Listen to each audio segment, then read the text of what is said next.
Ready, sir? It is August 10th, 2023. Is this working? Can you guys hear me? I mean, I know you guys can hear me. Ask him. Or John. Ask who? I think. Oh, John, can you hear me? Yes, I can. Loud and Okay. clear. We'll assume it's working. Thank you. Sorry for the interruption. It's August 10th, 2023. It's 2:01 p.m. This is a meeting of the Tourism Development Council Cultural Committee. I'm Vice Chair Juliette Mosconi, and we will go around the room first and give introductions. Why don't we start with Council De Silva, Martins. Stephen here with the Chattisville Playhouse. Bonnie King, retired. Tim Reinhardt, retired. Jennifer Webster, Tourism Development Office. Peter training for the DDM. Jim Flavin, retired. Aaron Collins, Space Coast Symphony. Mariah Castro, USSSA. Oh, Jumana with the tourism department. and we'll have the audience, please introduce yourself if you will, please. I'm Giles Malone with Space Coast Daily and Brevard Productions. Harry Bartlett, Space Coast Superboat. Peter Mulhausen, Brevard Renaissance Fair. Stephen Mogel, representing Surfside Playhouse right here in Cocoa Beach. Dave Berman, Florida Today. Kathy Ageron, Brevard Cultural Alliance. Thank you, and we will have introductions from Zoom. We'll start with John, please. Sorry, took a minute to get my mouse going there. Yeah, John Gianantonio, I'm with the Office of Tourism. Thank you. And Angela Angela Essing, Office of Tourism. and Kim. Kim Wilson with Waterman Real Estate. The first thing on our agenda is a approval of the agenda. I'll need a motion on that, please. So moved. Motion by Rittenhour, second by King. All those in favor, please say aye. Okay. Let's see, and then at this time, we're going to ask if any of our board members wish to disclose any conflict of interest with any agenda items and or business relationships between the board.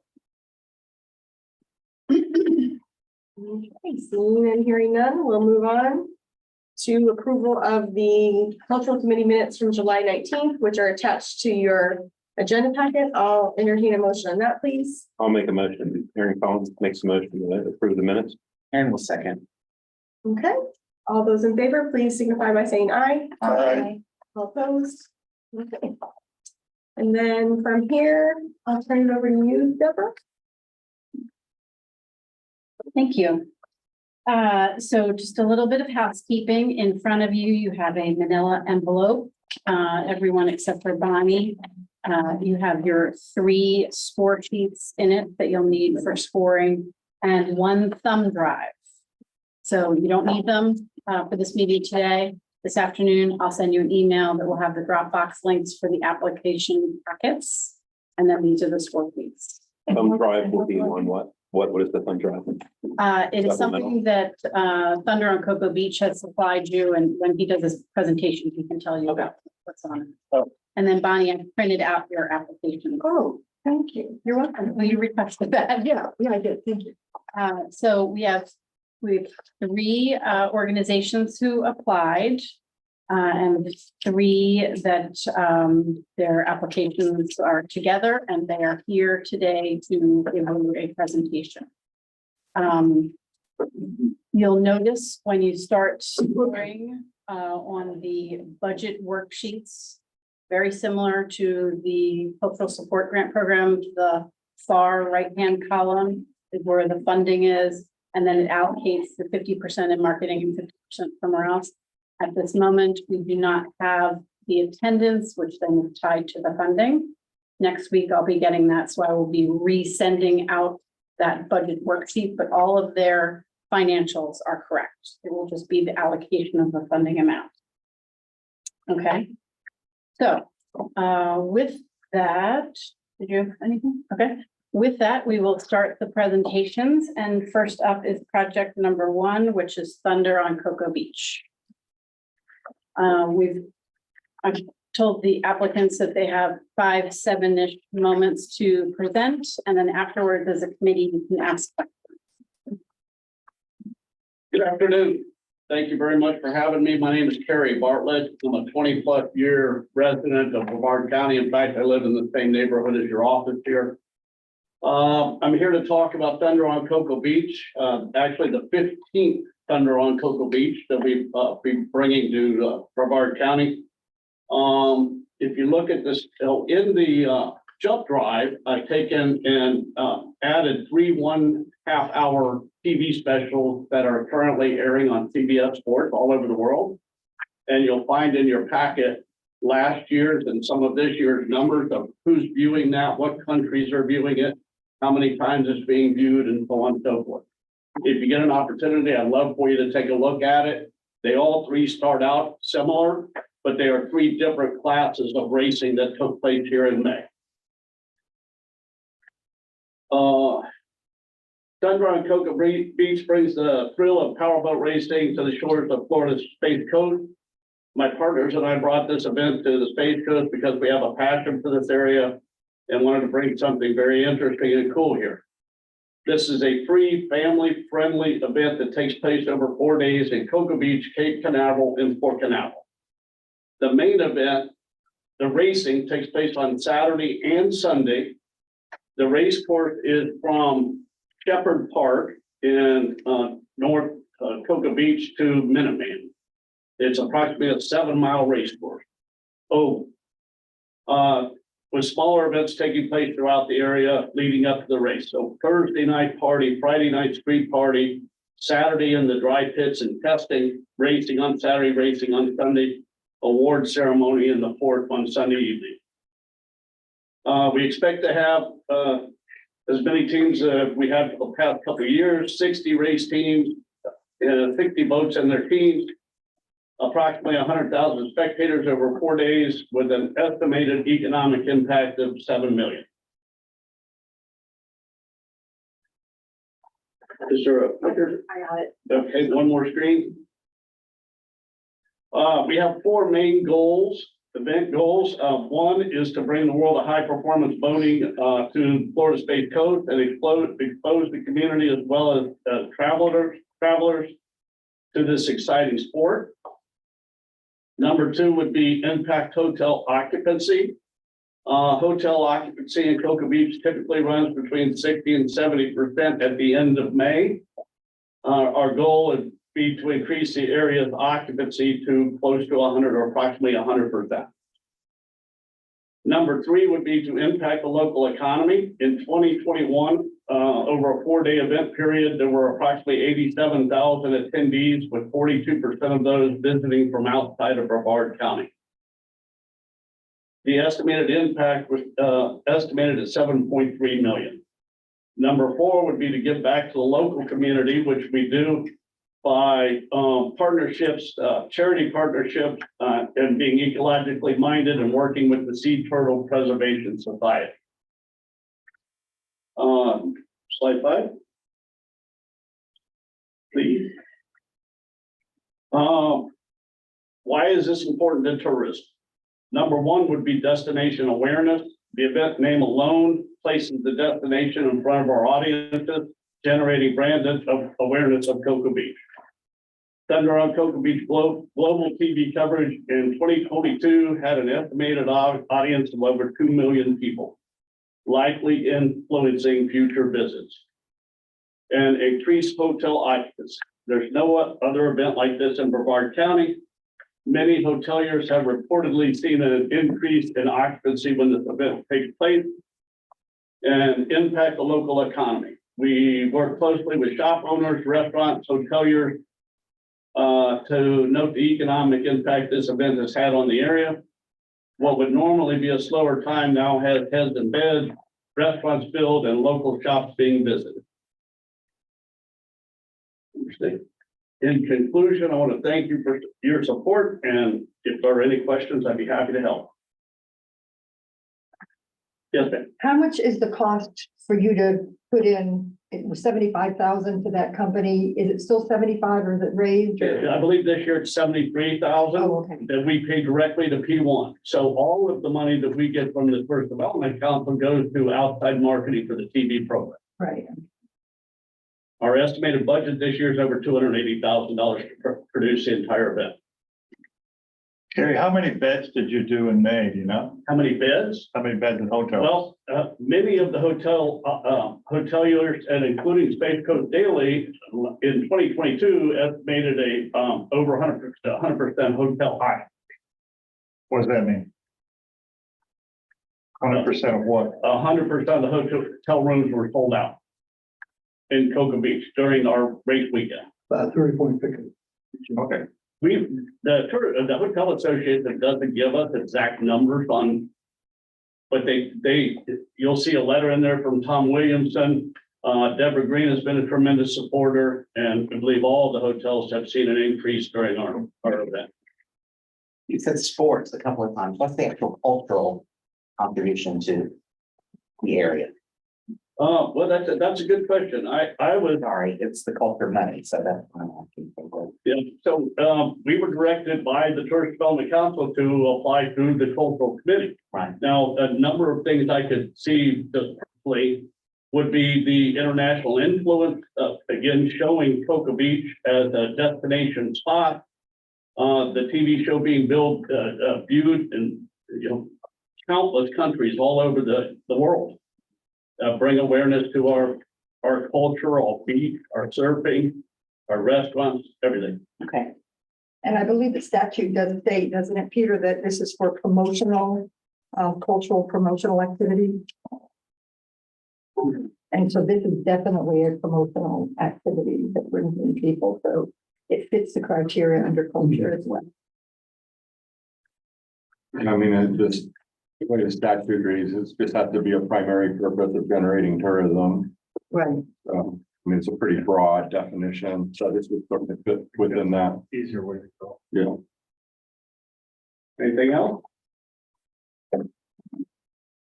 Thank you very much. Really appreciate it. I hope you get an opportunity to view at least one of the races. I think you'll be impressed by the production. Thank you. Thank you. Very nice. Okay, applicant number 2 is Brevard Renaissance. What's the other place? Right. Okay, Brevard Renaissance Fair. How many of you have been to the Brevard Renaissance Fair? All right, that's always helpful. So I'll go into a little bit of detail. Brevard, this is our 9th year here in Brevard. We started off 9 years ago with a couple thousand people that showed up. This year, we're at about 85,000 people. Just last year, our target for this next year is 100,000. My name, by the way, is Peter Mulhausen. I'm the president and CEO of the Brevard Renaissance Fair. These are some of the logos we've developed over the years to promote different events. Robin Hood, you'll see up there, Excalibur. We try to make it educational every year. We're in the golden age right now with Renaissance, the last 2 years.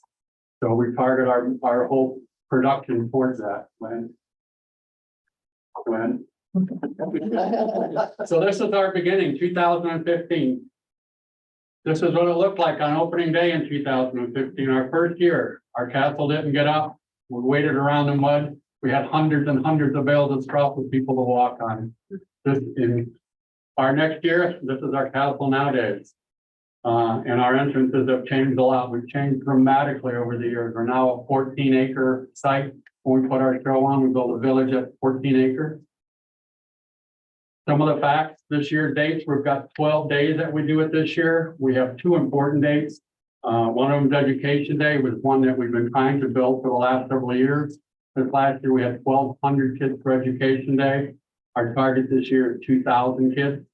It's hard with the public schools because you've got to be tied to their education, and you've got to schedule busing and timing and things like that. Our target attendance, like I said, is 100,000 for this year. It gives my team something to work on when I set nice and high goals. Even if they don't obtain them, I just want them to shoot for those things. Now, Education Day, our target is 2,000. Saturday night concert is something that's very unique to the Brevard Renaissance Fair. There's Renaissance fairs all over the nation, but we wanted to be different than everybody else. So with the amphitheater at Wickham Park, it was a great place to hold concerts every year. We started off with one concert, which really grew, and we brought in a group from Stary Olta from Belarus to bring in all old world instruments playing modern songs. And it was a really great concert. Since then, we've expanded to 5 concerts. Every one of them sold out. This year, we've got all the concerts are free. They're included in the ticket prices. One of the groups and some of the groups we've had here is Albanac, Gaelic Storm, many other groups. We've had special groups out of Orlando that created things with the Melbourne High School Choir this last year, which was really exciting to watch. We'd love to do something with a symphony. Yeah, Celtica Nova is one of the big followers. So There you go. we have hundreds of crafters. We have 12 stages loaded with entertainment. We just finished the contract for all the groups a couple days ago. So we're already set for 23 and they started working, or 24. They started working on 25, which is our 10-year anniversary. And it's going to be a big one. We do pub crawls. We started with 1 pub crawl with maybe 10, 15 people doing the pub crawl. We now do 2. We do 6 pub crawls a day with 30 people in a group.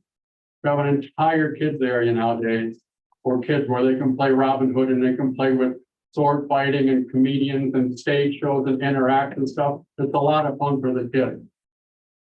We have a royal family member. Those are our biggest supporters. They support the Renaissance Fair. We started off with maybe 20 or 30 people. We're well over 300 now. So when we announce a special for royal family members, it sells out almost immediately.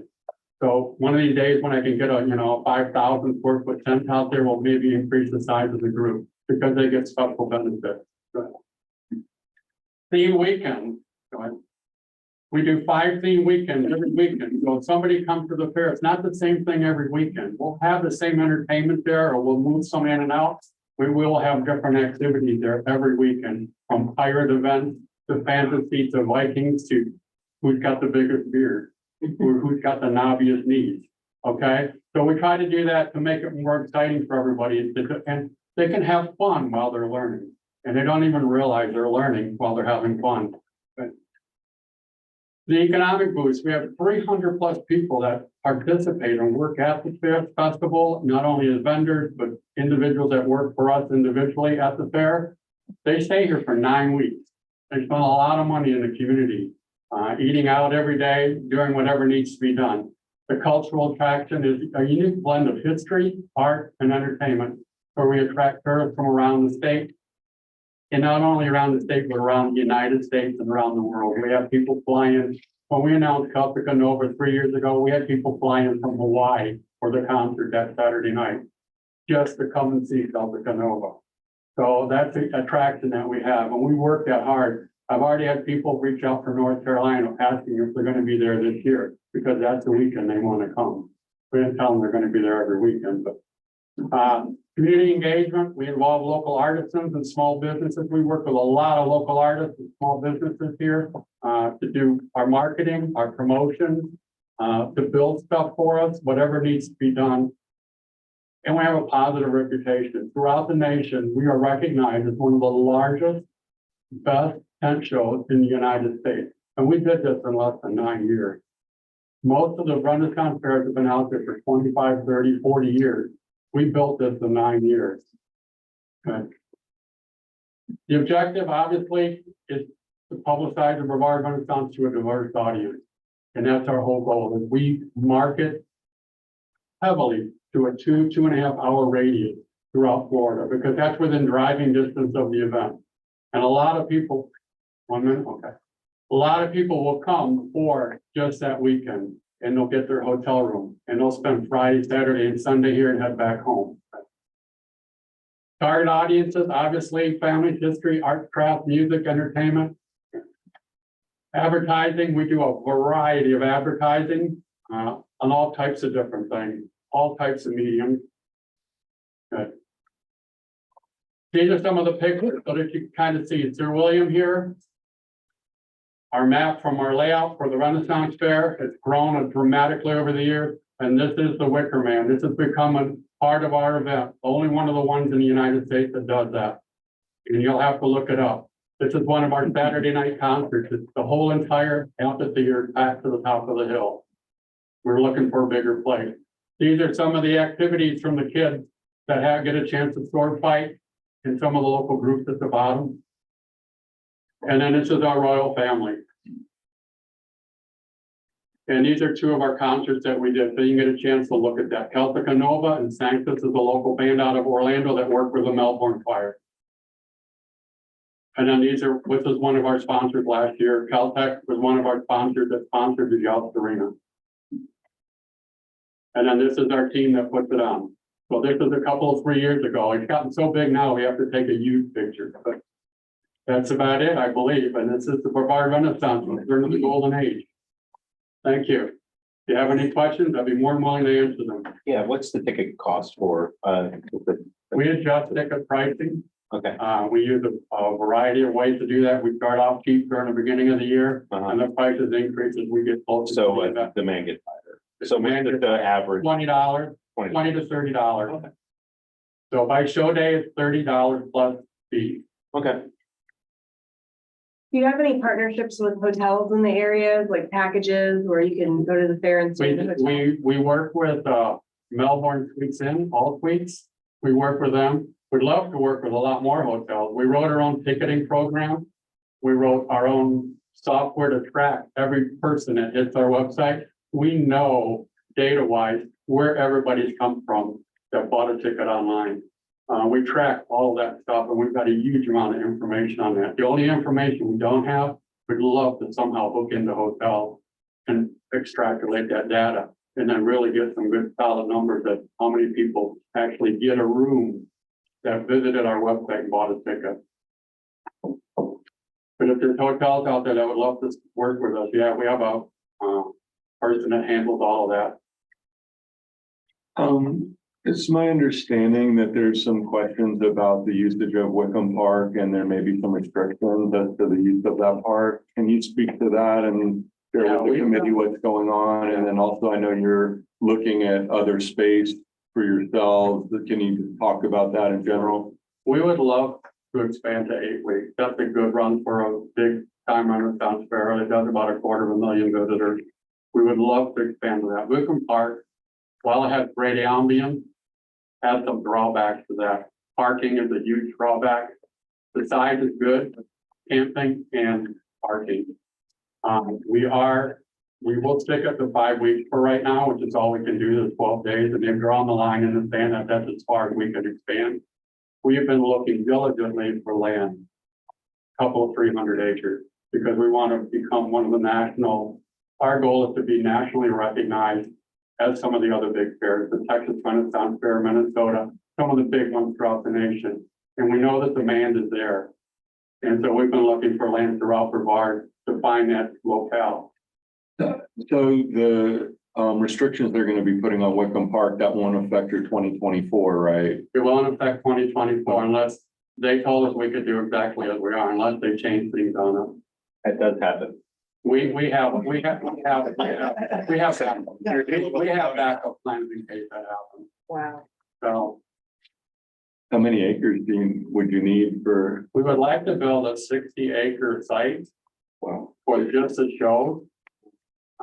And then we would like to have camping for at least 100 acres of camping and a good 40 acres for parking.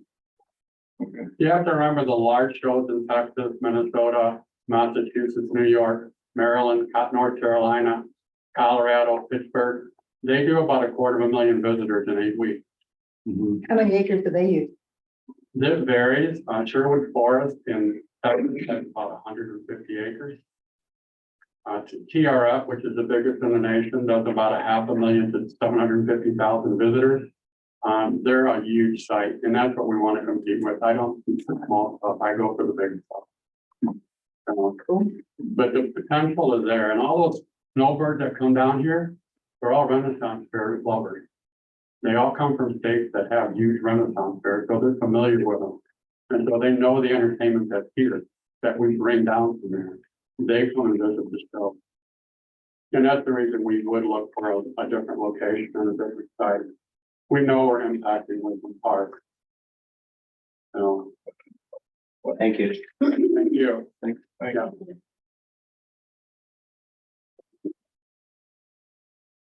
And project number 3, Space Coast State Fair. The Renaissance Fair is outstanding. Outstanding event. We did a great thing with that. 9 years. Hello, everyone. I'm Giles Malone with Brevard Productions and Space Coast Daily. A proud graduate of Cocoa Beach High School, 1981. My partner Tom and I started our companies back in the 80s, and the fair actually began in 1986. Got our original charter in 86. It was a Brevard County Fair for many years. And then it became, we envisioned the Space Coast as a pretty good name.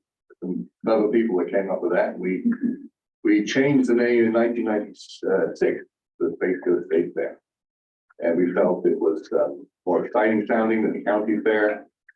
We wanted to create an event of regional significance to draw people from outside of Brevard. That was one of our main goals. So today, we are now at a new facility in Viera. We have 40 acres there that we just developed, and we're in the process of finishing it now. And the good news is that we're not only having the Space Coast State Fair in October, we have 10 upcoming festivals between October and April. So stay tuned to Space Coast Daily on that one.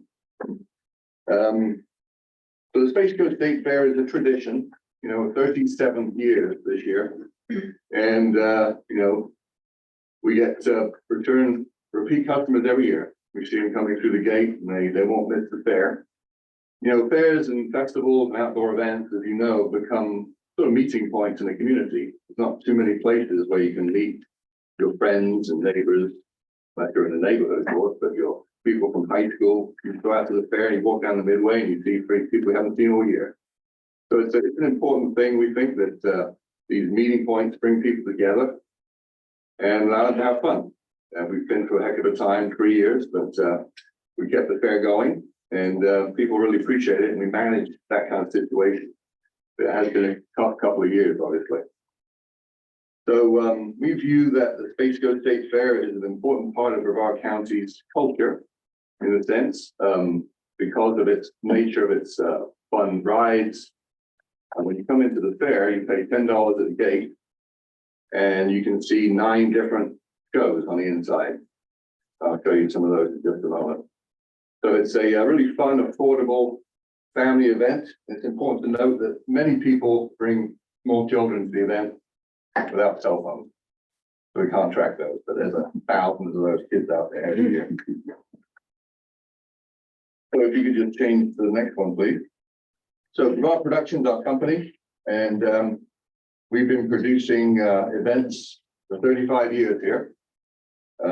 Lots of festivals, seafood festival, 120 concerts over the years. You may have been to some of them. I was going through a list the other day. When we started the fair up in Cocoa, we had Willie Nelson twice. We had Charlie Daniels about 8 times, God rest his soul.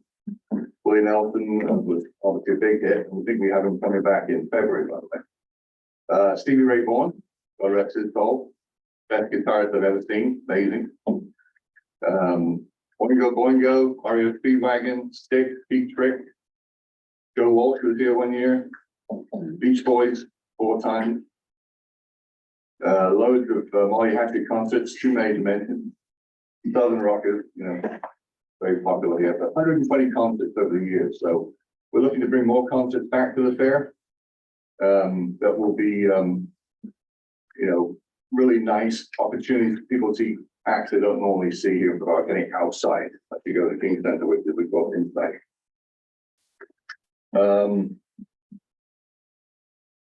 Yeah, moving on to the next slide, please. So, our fair is for families, teenagers, seniors alike, and the Space Coast State Fair attracts them all. We've got a new opportunity this year. Seniors don't like to ride rides, right? So they'll be able to come into the fair and not have to pay for rides this year. It's a new thing we're doing. It's a very clean environment, very safe. We work with the sheriff's department and they're exceptionally good. We have 2,000 parking spaces on site now. We have a world-class midway, one of the best midways in the country. They play the big state fairs in Texas, California, up in the Northeast. And if you could now just, Chelsea, if you don't mind clicking on some of those links there. One of the big advantages we have with the fair is that we obviously have Space Coast Daily. So up to about 12 weeks before the fair starts, we start producing posts about the different things of the fair. So because Space Coast Daily is so highly indexed now on the search engines, we get people looking at these posts all over the world, literally. So this is just an example of our main post that comes out in the beginning. Bull riding is a popular thing here. We have 3 bull riding shows in the middle weekend on a Friday night, Saturday night and Sunday afternoon. It's an hour show. And some of the best bull riders and bulls from all over the nation come in for that event. Really nice free show inside the fair. That's that one. Monster trucks. People love those loud, obnoxious things that jump around, right? And the kids get to ride in the ride truck. And they have these mini trucks as well. So monster trucks it's a cultural event in a manner of speaking. This one is our Wolves of the World post. A wonderful lady out of Colorado comes down. She rescues these wolves from all over the place. And she puts together the show, which is really interesting. It's educational. Of course, people are always afraid of wolves, but she shows how special creatures they are, and how they live, and the ways they survive. She's a super lady. She puts on a 30-minute show every night. Cowtown USA is an agricultural educational exhibit where you can go and milk a cow and see these huge oxen and massive other really nice petting zoo as well. You see there, so the kids both free when you come into the fair. No extra charges. Cow, as I said. Concerts, Molly Hatchet last year. So you had the guy from Boston, former lead singer of Boston, came on a nice show.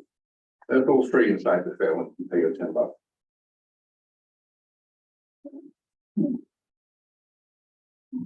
I think, yeah. Oh yeah, the plant guy. He's one of these fun guys, lives in Tampa. And when you walk into the fair and you see a little bush which no one pays attention to, he stands up. And he's really a quality guy for something.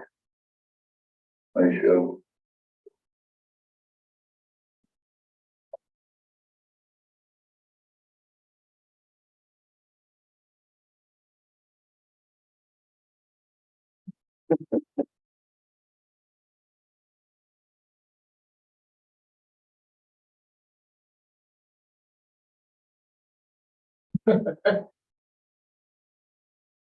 Thank you. Get the show idea. Is that all of them? Oh, Peter Cat, yeah, he's sold 5 million children's books. He cuts out.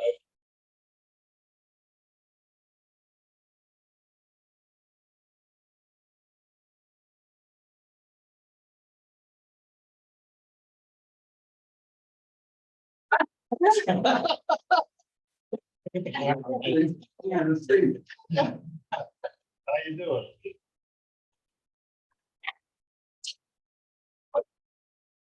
He got fired after that. And we have Ryan's World coming this year. Ryan's World is a very popular children's character. We bring more, we have these, costumes that we basically rent from Universal, and we have to put people in them to have fun with the thing.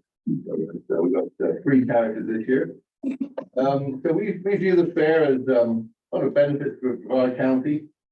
It's a tradition, people love to go there, it's affordable. People can go out and have a night out and not break the bank, So many places these days, prices are gone up so much. This is middle America, go to this event. And so you have to make it affordable, fun and clean and safe. And that's what we've been able to do. We're very involved with the school system. We have a number of school days where kids can come out for free in the morning and look at the agricultural exhibits, milk the cows, that kind of thing. We work very closely with Brevard Public Schools.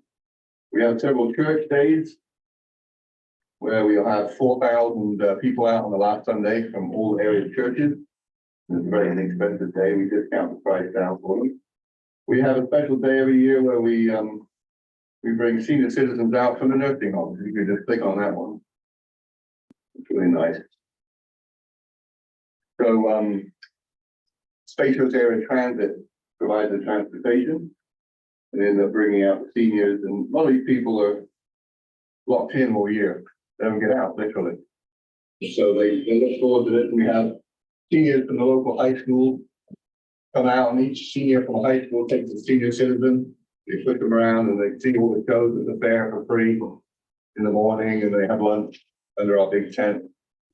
And it's really kind of nice. They have a dance to the DJ. It's a local tradition that we do the Seniors Day, because it's, you know, it's really heartwarming when you see these people come out and do have fun at the fair. Veterans, we have a special day for veterans as well. On Veterans Day, always falls within the fair. And they get it free that day. And then we have a discount for veterans every day of the fair. So we take care of our veterans. These are some of the promotional pieces you see. Heads in beds. We do give all of the folks, we have about 280 people that come into the fair to work there every year. And a lot of them stay in the hotels, and we give them a list of hotels from 520 to 192. We think we're generating between 2,000, maybe 2,500 room nights is what we think. We need some more data, which I think we're going to get coming up. Our attendance is anywhere from 30 to 40,000 people every year. Obviously, it was tough last year. We had a hurricane in the middle of the fair last year. I had to break everything down and take it to Tampa. Boom, we're heading right here. The Vieira Company is a real solid partner of ours. You know, we used to be up in Cocoa at the fair. And then in 97, we moved down to Vieira. You know, Vieira is obviously in business of selling homes. But they saw the fair as a good family event. And so they invited us to stay. And so we've been able to work it out now for, gosh, it's 24 years. The park we have is 40 acres. We have 2,000 parking spaces on the one side and 25 acres on the other side for events. And so we've invested a lot into having a facility outside where we can hold events, because there's not too many places now in Brevard. They're all becoming more difficult to use. And so having our own fairgrounds, if you will, has been really helpful. As I said, we're going to have 10 events between now and April. We have a lot of musical acts at the fair. Local bands get to play. We have a lot of local businesses, arts and crafters come out and display their wares. Lots of local food vendors participate as well. And we have a really nice Birds of Prey show coming in this year, which we're excited about. The wolves of the world are coming back. Yeah, so next slide, please. These are just some of our, you know, guests that come in. Millennials love the fair on the left. Both families with young children.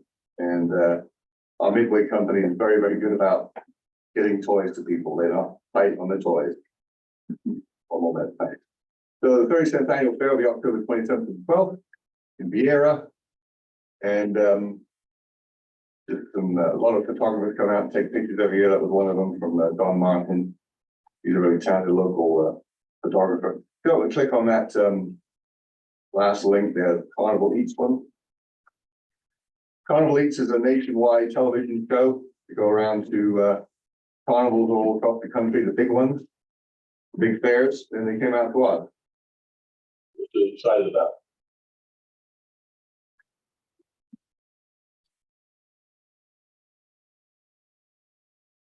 You're about to get hungry.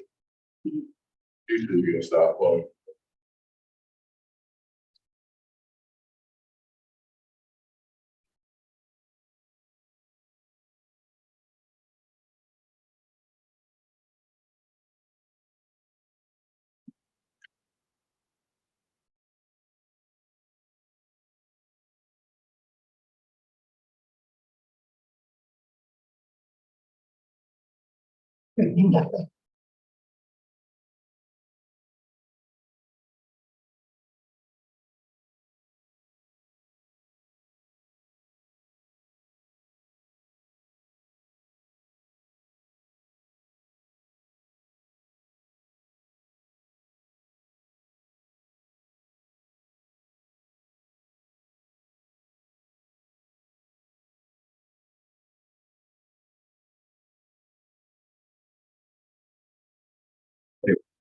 Wow. Yeah, it goes on and on. It's about a 30-minute segment, and they went through an entire fair and showed all the shows and the rides and the food as well. So it was pretty exciting for us. The tourism benefits, we do attract people from all across Central Florida in particular. And should we get this grant, we're going to be advertising in particularly over on the west coast of Florida and outside north of Orlando, Volusia Mall, to bring people in. They will come down to our event if they know about it. So we'll be drawing people in from Citrus, Orlando, Hillsborough, Lake, Orange, Osceola, Pasco, Pinellas, Polk, Seminole, Sumter, and Volusia County. This year we'll be taking account on the license plates from out of state. So we're gonna have some data next year on our license plates from out of state, because we do charge for parking by them. I think that's about all I time. Think about it. Is your park right across from the stadium? Yes. Oh, it's still there, okay. Yeah, we were literally 1,000 feet south, and we moved to 1,000 feet more. Okay. They're building a school on the old site, Oh, wow. okay. Cool. Vieira Middle School. Right. Wow.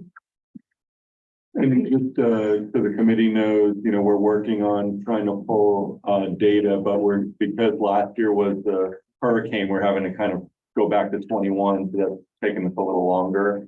And then Giles mentioned, obviously the fair draws a lot of children.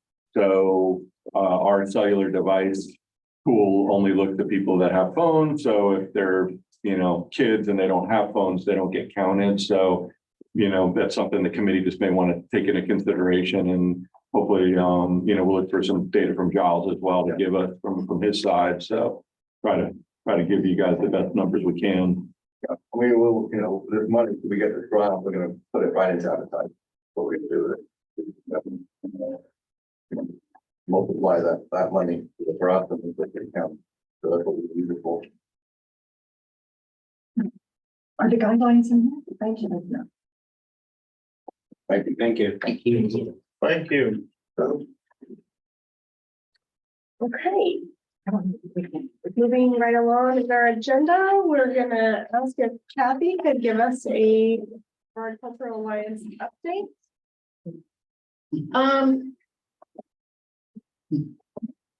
Not really. I don't really have too much to say today. I would be interested to hear perhaps a little more from Peter's perspective, or, I'm sure this group might have some questions about the county commission meeting that transpired on Tuesday. So I'll defer my time. Okay, before we move on to that discussion, let's see if there is any public comments. Receive no card. No speaker card. Anyone online wish to make a public comment?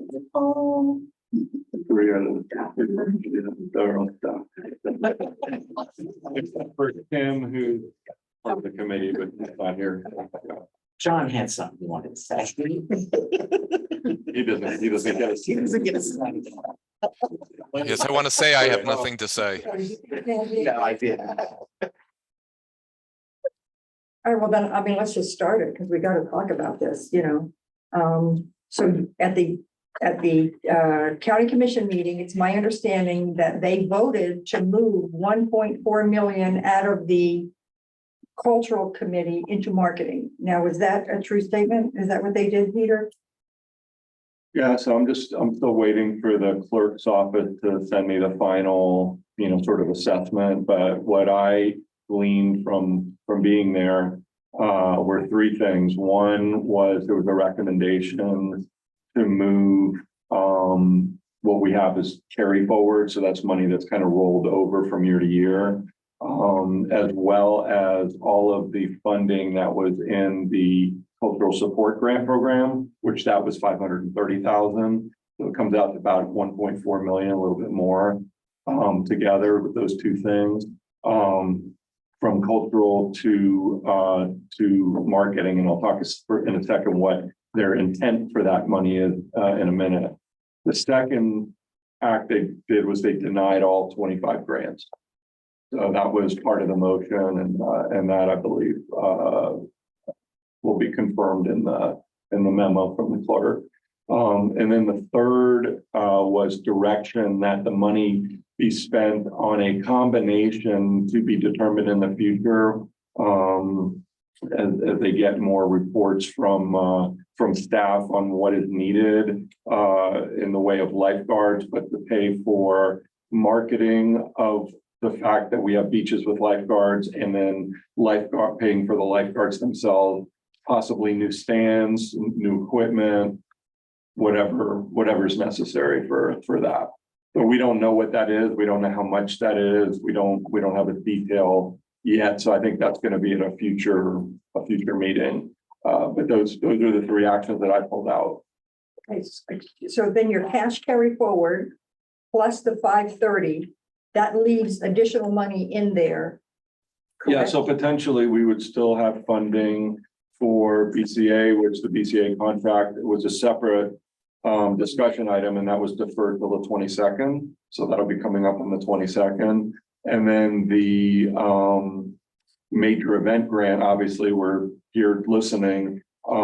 There's still funding available in that fund, in that part of the fund. So, you know, there's still How money. much money are we talking about? We talking about, There's probably probably close to another 400,000 that Okay, wasn't okay. actually sort of grasped in that motion to be pulled. So that would leave about I think it was about 200,000+ for BCA contract, and then there's about 150 Right. to 200,000 for major events. So it's about 400,000. okay, so then the other question that I had was, shoot, I just left my mind. So Jim, did you have a question? Because it. No, I just wondered how much money was in the pot for the major. Yeah, that was my question. Thank How you. much was in there? Yeah, so what they approved, when they approved the guidelines, was up to 150,000 for those, and obviously those depending on the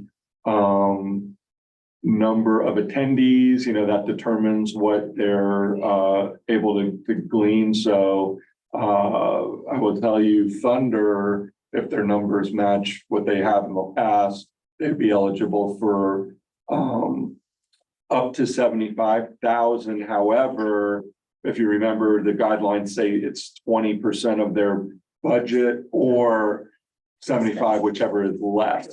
So we put that clarification in last year. So I believe their budget's in the 300 to 350 range, would be probably in the 60 to 70,000 range. The others, we don't know yet because we don't have their numbers. So we'll be working on that.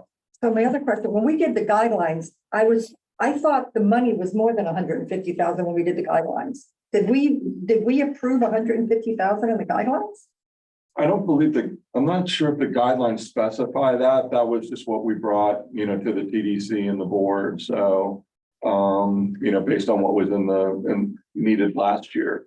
So if you recall last year, they awarded only one grant, and I think it was 55,000. Just shy. Yeah, yeah. So, you know, we knew we were gonna have three. So that was kind of how we, you know. Right. So thinking what just happened at the county commission meeting, all that work that we did for these 25 wonderful groups that wanted to come and do some cultural activities are now no longer, right? They're not going to get any funding, correct? 'Cause it was banished at the meeting, is that correct? So again, my understanding is that as part of the motion, they denied all 25 grants. Right. So and then they also moved all of the funding for those particular grants Right, into another bucket. So there is no funding for them, and they were not approved. right. So here we are asking to do for these three people, for these three events, when probably the same thing is gonna happen. I mean, we have to go through the motion and think that they're gonna accept this, or because I mean, we can't read their mind, but I I think, have no we idea don't where know. it's going. I haven't heard any feedback from anyone at this point. So, yeah. They did approve the major. Yeah, guidelines. they approved the guidelines actually not too long ago, right, Yeah. in July. So, but they also approved our cultural grant guidelines That's too, you know? So, Well, you know, I know the Renaissance was part of the cultural applications last year. Last last year and before that, and I might say that your application was spot on, it was terrific.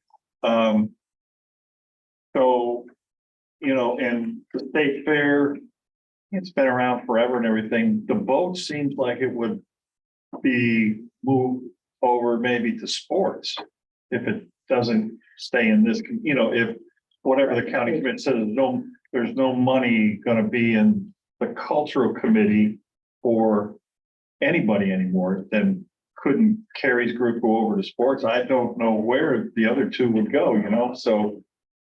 To me, it's just, I don't know, it's just hard to get my hands around what they're gonna be thinking and Yeah, I mean, we moved the Thunder into this category because they drew so many more I know it's people. about tourism, but a lot of it's about tourism, so. And the other thing is that the grant amounts in sports were much smaller, right? And they max out at like 25,000, so. Less money from It could change, right? anything could happen, yeah. So is it my understanding that no matter what, there is no out or any bright future for these, it being renewed or reviewed or changed, that decision is final? I mean, Yeah, I mean, the decision, I've talked to the county attorney's office today, the decision of the board is final. Obviously, this is within a committee that makes recommendations. There's the TDC, they make recommendations, but the board's decisions are final. So, you know, unless a commissioner were to bring it back for some reason, staff doesn't have any path to do that. But a commissioner can get that. A commissioner could bring it back, sure. Okay. Peter, I do understand that lifeguards are not allowed in the state statute, right? It's been changed. So that's another, discussion point. The county attorney's office seems to believe they have a path forward for that. I totally defer to them on legal issues, so. Well, it took them 2 years, it took Santa Rosa County 2 years to get approval. And they're the only county in Florida that had approval for lifeguard funding. Yeah. All those police funding. So over the 2 years, they didn't get any money. It took them 2 years to get them money. Yeah, to allow the TDC in Santa Rosa County to pay for lifeguards. Yes.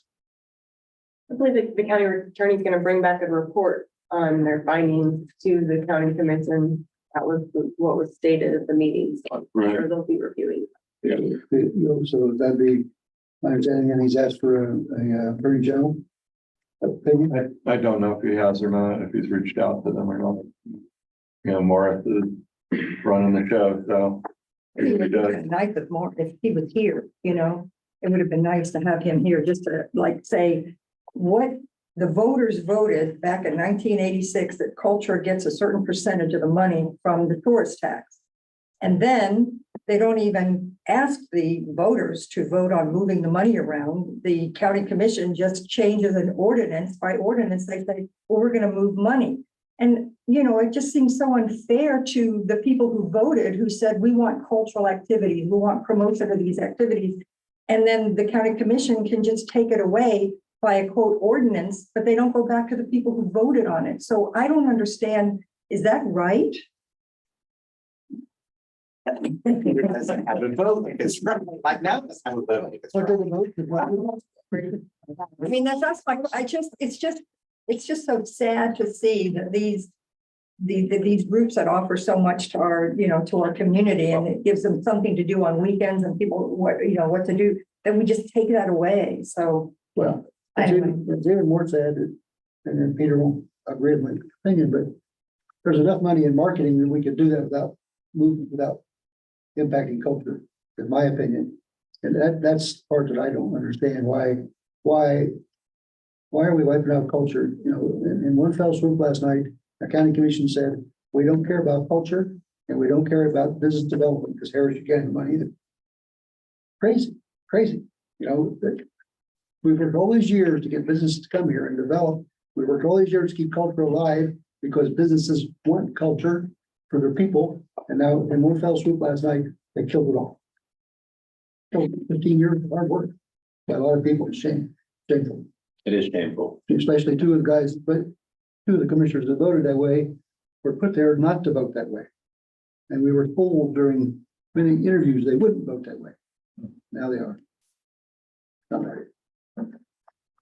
And then to move the money automatically at this meeting that they want to move this money, 1.4 million over into marketing, when it's already been approved, that money is I believe a total of what, 4% of the tourist tax that they were down into?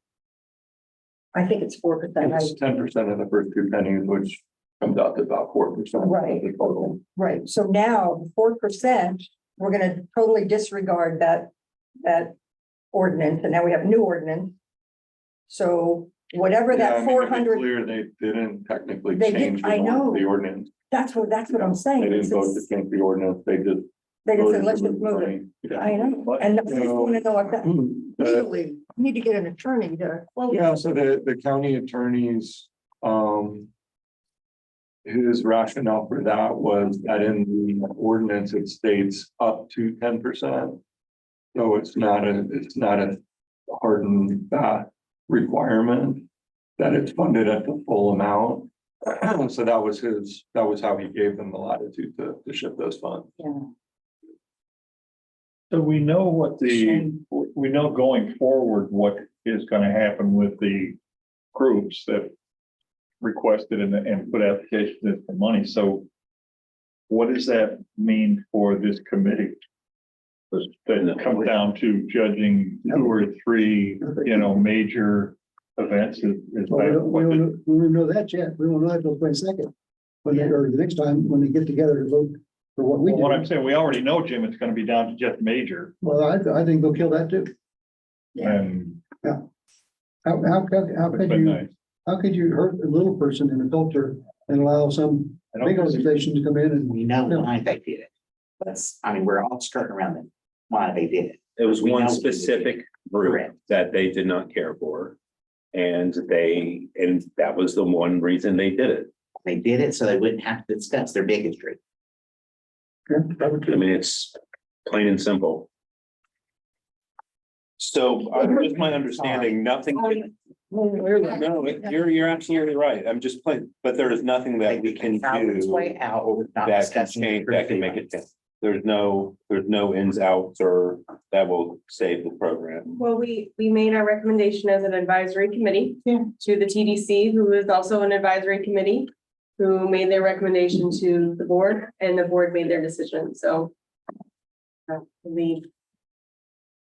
Those arts organizations should come together and contact and have all their patrons and other people who they should reach out to their commissioners, and that's really what should happen. So, I mean, that's a bad thing that could happen because Volusia County, an organization like mine in Volusia would get anywhere from $60,000 to $150,000 directly from the county. Orange County would give an organization like mine $150,000 without even thinking. And I mean, it's stupid that we fight for $25,000. But we have to come together as an arts group, community, and we have to stand up for what we believe in. And if we don't do it, then they're just going to take it away and continue to take it away. So it's on us, and the onus should be on us. Space Coast Dailies racing. Yeah. Audience, for the past public comment, just curious, I'm just point of order, I want to be I clear. mean, I'd love to hear what answer. The chair's call. My apologies, I come from a government line, I'm not going to engage the audience past public comment. I am going to move us back to our agenda. Any other further discussion from the board? I have further discussion. Yes. My other question would be, if we made a motion from this committee to the TDC that the money that's being transferred, that 530,000, could we say we'd like that to be used for the cultural grants? Or was it already made possible at the meeting that 530 is going to be used for lifeguards or what? Could we do that or? I mean, that decision was already made at the board level. Okay, so it's, okay, place on our breath. yeah, okay. No, we're not needed. We are, yeah, we totally, yeah. Very sad. Yeah, very sad. I'm pissed about it. Gonna be hard to But that- Yeah, I mean, why are we doing this? When does the major money go in front of The 22nd or? the board? Yeah, can we review the calendar?